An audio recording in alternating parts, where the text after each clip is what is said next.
이 시간 우리가 함께 읽으신 이 시편의 표제를 보시면 다윗의 시, 인도자를 따라 부르는 노래라고 되어 있습니다. 이 시편의 저자인 다윗은 어떤 상황에서 그러면 이 노래를 부르고 있는 것일까요? 2절에서 3절을 보시면 그 상황에 대한 묘사가 잘 나와 있습니다. 그들이 악한 입과 거짓된 입을 열어 나를 치며 속이는 혀로 내게 말하며 또 미워하는 말로 나를 두르고 까닭없이 나를 공격하였음이니이다. 이것은 법정에서 일어나는 일을 얘기하고 있는 것입니다. 지금 다윗은 종교 법정의 재판석에 서 있는 것으로 우리가 볼 수가 있습니다. 이 재판을 담당하고 있는 재판관들은 여호와를 대리하는 제사장들입니다. 다윗은 그들 앞에서 자신에 대한 대적들의 비방들이 아무 근거가 없으며 악의적이고 거짓된 것이다 라고 증언하고 있습니다. 그가 호소하고 있는 대상은 바로 1절에 나와 있듯이 내가 찬양하는 하나님이라고 볼 수가 있겠죠. 그는 하나님께서 잠잠하지 마시고 자신의 억울함을 풀어주실 것을 호소하고 있는 것입니다. 4절과 5절에 따르면 다윗은 현재 자기를 비방하는 자들에게 사랑을 베풀며 또 그들을 위해 기도했다라고 말합니다. 하지만 그들은 악을 선으로 갚고 또 증오로 사랑을 갚고 있는 것이죠. 우리는 성경을 통해서 원수를 사랑하며 핍박하는 자를 위해 기도하라고 배웠습니다. 그리고 아무에게도 악을 악으로 갚지 말고 선으로 악을 이기라라는 가르침도 배웁니다. 하지만 막상 이 말씀대로 실천하려 하면 상당히 난감한 상황에 부딪히곤 하죠. 나는 사랑과 용서를 베푸는데 상대방은 여전히 나를 미워하며 나는 선을 행하는데 상대방은 도리어 악으로 선을 갚는 것입니다. 한마디로 말씀을 따라 원수를 사랑하고 선으로 악을 이기려고 노력했지만 상대방이 도와주지 않는 것입니다. 아니, 이전보다 더욱 나를 괴롭히고 악랄하게 나를 공격하고 있는 것이죠. 이런 상황이라면 아무리 인내심이 강한 사람이라 할지라도 하나님, 더 이상은 못하겠습니다. 나는 자존심이고 뭐고 다 버리고 저 사람을 품어보려고 했지만 더는 안 되겠습니다. 하나님, 그냥 저 사람은 저렇게 살다 그냥 죽게 놔두십시오. 이런 마음이 우리 안에 들지 않겠습니까? 여러분들에게도 이런 경험들이 있으십니까? 정말 마음속으로는 너무 억울하고 분해서 당장이라도 들이받고 싶은데 하나님의 말씀이 있으니 차마 그렇게는 못하겠고, 그래도 교회 다니고 집사, 권사, 장로, 목사인데 참아야지 하면서도 그렇게 참아야지 하면서 여기까지 끌어오르는 화를 삭히는 아마 그런 경험들이 다 있으실 겁니다. 교회만 안 다녔으면 벌써 그 사람과 한바탕 했을 텐데 이런 생각을 하게 되는 것이죠. 다윗은 지금 법정에서 이런 상황들을 지금 겪고 있는 것입니다. 이 재판 자체가 다윗을 대적하려는 그 사람들의 음모에 의해서 벌어진 것이죠. 그들은 다윗에게 날조한 혐의들을 뒤집어 씌우고 이 사법적인 수단을 통해 그를 공격하고 있는 상황입니다. 열왕기상 21장에 가면 이같이 한 사람에게 날조된 혐의를 씌워서 사법적인 수단으로 죽음에 이르게 한 나봇의 포도원 이야기가 나옵니다. 아합 왕이 이스라엘을 다스릴 때에 그의 궁 근처에 있는 나봇의 포도원을 보고 마음에 들어서 돈을 주고 그 땅을 사려고 합니다. 하지만 나봇은 여호와께서 땅을 사고 파는 것을 금하셨기 때문에 이 왕의 청을 거절하죠. 왕의 명령보다 하나님의 명령을 더 우위에 두었던 사람입니다. 이 사실을 알게 된 아합의 아내 이세벨이 남편 아합 왕의 이름으로 편지를 써서 그것을 임봉한 다음에 나봇이 살고 있는 그 고을에 장로들과 귀족들에게 보냅니다. 그 편지에는 이런 내용들이 적혀 있었습니다. 불량배 두 사람을 세워서 나봇이 하나님과 왕을 저주했다라고 거짓 증언하게 한 뒤에 나봇을 끌고 가서 그 죄로 인해 돌로 쳐 죽이라는 지시가 그 편지에 담겨 있었던 것이죠. 이 편지를 받은 장로와 귀족들은 이세벨의 지시대로 나봇을 재판에 넘겼고 결국 나봇은 성읍 밖으로 끌려나가 돌로 쳐 죽임을 당하게 되었던 것입니다.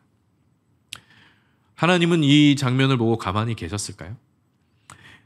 여호와께서 이 일로 인해 엘리야를 아합 왕에게 보내셔서 아합과 이세벨에 대한 심판을 선포하게 하십니다. 이 심판에 대하여 열왕기상 21장 19절에 이렇게 나옵니다. 너는 그에게 말하여 이르기를 여호와의 말씀이 내가 죽이고 또 빼앗았느냐고 하셨다 하고 또 그에게 이르기를 여호와의 말씀이 개들이 나봇의 피를 핥은 곳에서 개들이 내 피 곧 내 몸의 피도 핥게 되리라 하였다 하라. 이렇게 심판을 전하고 있는 것이죠. 이 심판 선언은 아합 왕뿐만 아니라 이세벨에게도 똑같이 적용됩니다. 다윗도 지금 근거 없는 비방과 날조된 혐의로 고발되어서 법정에 서 있습니다. 자칫 잘못하면 나봇처럼 억울한 누명을 써서 처벌을 받게 될 상황에까지 이르게 된 것이죠. 이러한 상황에서 원수를 사랑하고 선으로 악을 갚는 일보다 더 중요한 것이 무엇이겠습니까? 바로 하나님의 정의를 세우는 일입니다. 잠언 6장 16절에서 19절에 보면 여호와께서 미워하시는 것에 대해 이렇게 기록해 두었습니다. 여호와께서 미워하시는 것 곧 그의 마음에 싫어하시는 것이 67가지이니 곧 교만한 눈과 거짓된 혀와 무죄한 자의 피를 흘리는 손과 악한 계교를 꾀하는 마음과 빨리 악으로 달려가는 발과 거짓을 말하는 망령된 증인과 및 형제들 사이를 이간하는 자이니라. 이것이 하나님께서 싫어하는 것이라고 말씀하시죠. 이 말씀에 따른다면 다윗을 고소한 자들이야말로 여호와께서 미워하시는 67가지의 악을 모두 행하고 있는 자들입니다. 따라서 다윗은 하나님께서 이러한 악을 행한 자들에 대하여 보응하심으로써 자신의 억울함을 풀어주시고 하나님의 정의를 세워주실 것을 호소하고 있는 것이 오늘 시편 109편 말씀인 것입니다. 근데 문제는 그 호소가 좀 지나친 감이 있다라는 것입니다. 6절에서 7절까지의 내용은 어느 정도 납득이 되는데요.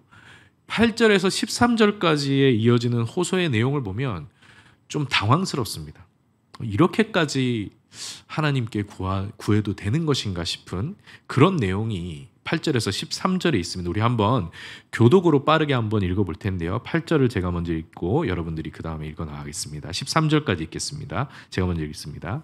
그의 연수를 짧게 하시며 그의 직분을 타인이 빼앗게 하시며 그의 자녀들은 유리하며 구걸하고 그들의 황폐한 집을 떠나 빌어먹게 하소서.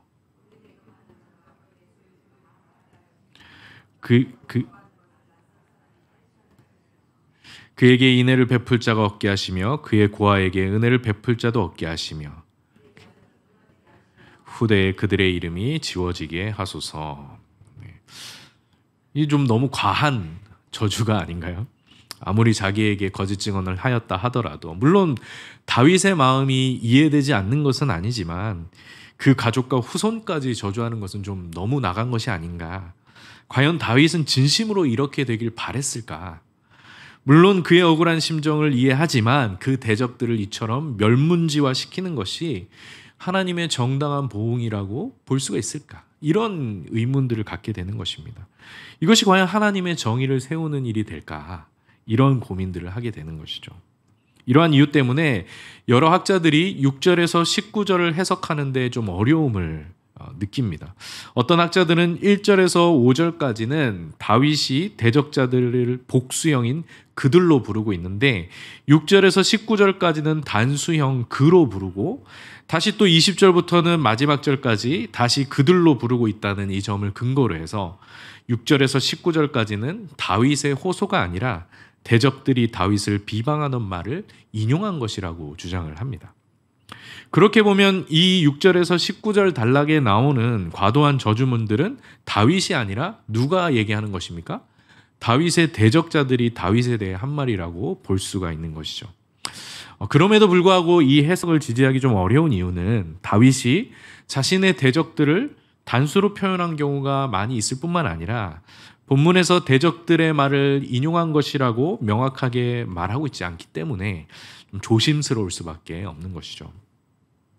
물론 이것은 다윗이 한 말이 아니다라고 하면은 우리의 마음이 좀 편할 것 같긴 하지만 그렇게 우리가 명확하게 판단하기가 어려운 것입니다. 어쨌든 6절에서 19절의 호소가 다윗의 것이든 그의 대적자들의 것이든 분명한 것은 20절에 보시면 다윗이 이 내용들을 가리켜서 나에게 악담하던 대적들이 여호와께 받는 보응이다 라고 말했다는 사실입니다. 즉 그가 직접 한 말이든 인용한 말이든 다윗은 대적자들을 향한 여호와의 보응을 바라고 있는 것입니다.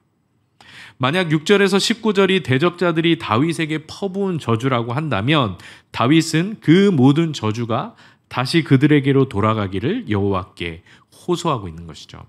그리고 자신에게는 여호와의 구원이 임하기만을 바라고 있는 것입니다.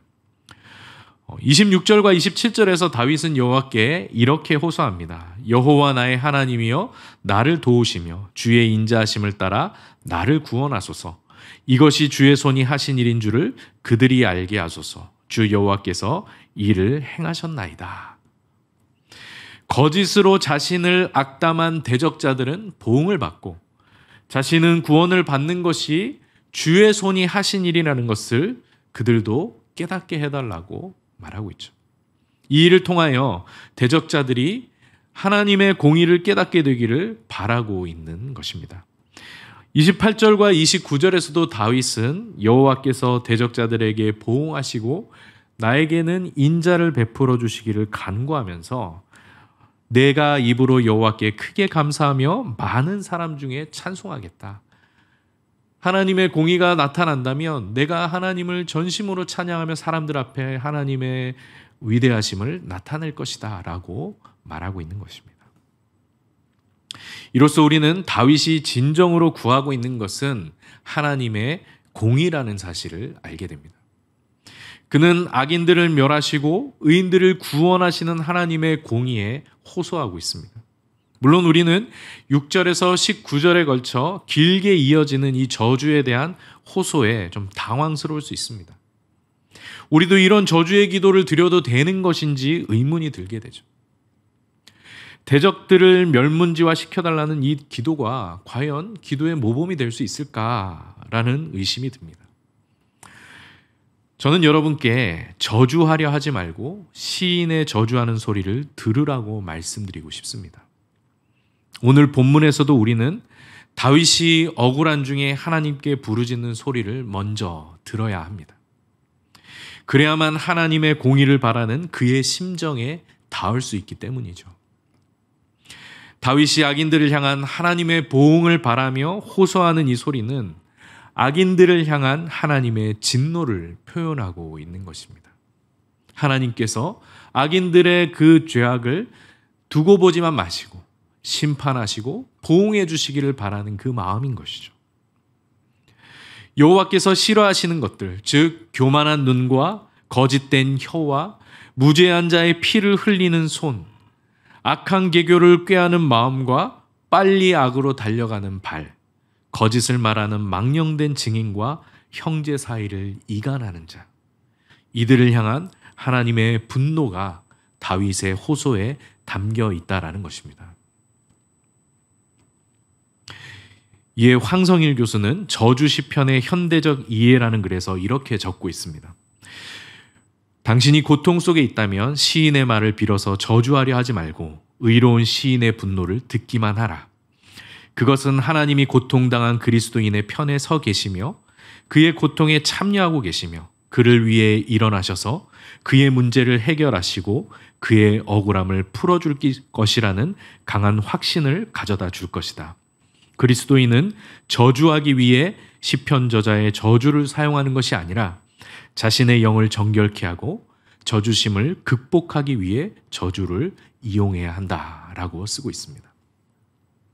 우리는 저주하기 위해서 시인의 소리를 듣는 것이 아니라 저주를 넘어서 생명과 의의 길로 나아가기 위해 시인의 소리에 귀 기울여야 하는 것입니다.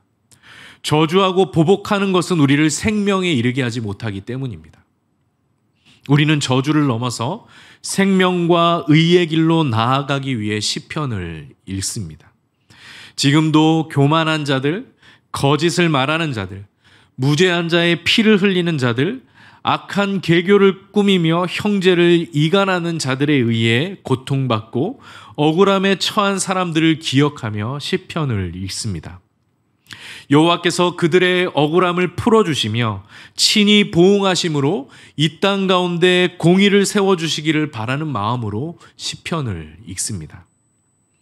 혹시 다윗과 같이 사람들에게 괴롭힘을 당하며 억울하고 답답한 상황들, 사랑과 선의를 베풀었지만 악과 증오로 돌아오는 그 순간들을 마주할 때에 저주와 보복으로 죽음과 파멸의 길을 가는 것이 아니라 하나님의 공의에 모든 것을 맡기고 생명의 길로 나아가기 위해 우리는 시편을 읽습니다. 오늘 우리는 다윗의 목소리를 듣습니다. 대적들의 온갖 거짓과 악한 말들로 인해 사망의 음침한 골짜기를 걸어가고 있을 때 공의와 구원을 베푸시는 하나님을 향하여 부르짖는 그 탄식의 소리를 듣습니다. 그리고 하나님께서 우리에게도 공의와 구원을 베풀어 주셔서 하나님의 충만한 생명 안에서 살아가기를 원하는 마음으로 다윗의 노래를 듣습니다. 마지막으로 찬송가 460장 2절 가사를 불러드리고 함께 기도하기를 원합니다. 약한 자 힘주시고 강한 자 바르게, 추한 자 정케함이 주님의 뜻이라. 해 아래 압박 있는 곳 주 거기 계셔서 그 팔로 막아주시어 정의가 사나니. 아멘. 기도하겠습니다.